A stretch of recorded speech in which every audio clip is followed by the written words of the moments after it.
Radošo darbu un ideju konkursam veltīts pasākums ekoloģiskās pēdas nospiedums.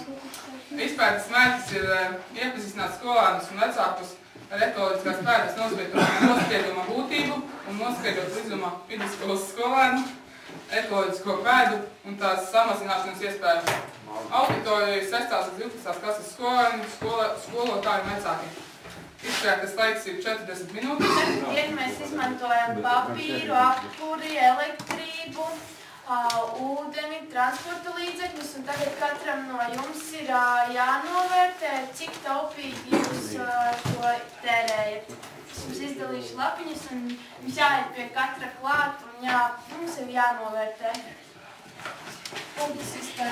Bija vēlme mainīt pasauli, mainīt laiku, kā dienā būtu pat naktī gaišs, un kurš gan cits to paveikt spēs, ja ne es.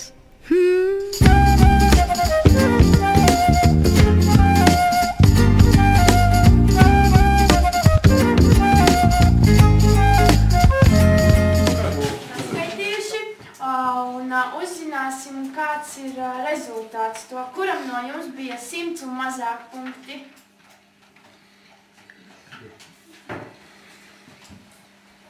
Tātad, ja ikvienam uz planētas būtu līdzīgs stils kā tev, cilvēks varētu dzīvot un uzturēt sevi. Cilvēkam pietiktu ar vienu planētu Zeme, kuram bija no 100 līdz 200 punkti. Ja ikvienam uz planētas būtu līdzīgs stils kā jums, cilvēks uzrakstiet uz pēdiņas, ko jūs labu esat gatavi izdarīt, lai uzlabotu Zemi.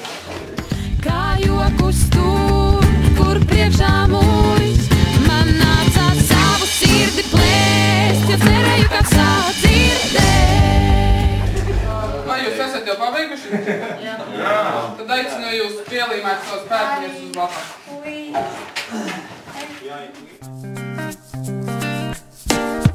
Līdz velku līdz atmiņās to brīdi, tagad tas ir kā mīts, bet tad man bija tik daudz ko teikt par to, kas ir jāmaina šeit.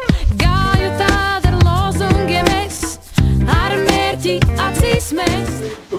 Tātad tagad nedaudz palasīšu jūsu izteiktās domas, ko jūs darīsiet, lai atjaunotu zemes resursus un mazākos tērēt. Tātad, biežāk pārvietošos ar kājām. Jā, tas būtu ļoti labi. Nepija atkritumoš uz zemi. Jā. Centīšos atkārtot lietot atkritumus, piemēram, nodošu makulatūru. Jā, tas būtu ļoti labi. Tātad, šāda veida izpēte tika veikta no 6. līdz 12. klasē, un uz izpētes pamata tika organizēta akcija Sakopsim Līdzuma pagasta. Paldies 11. klasei par atsaucību!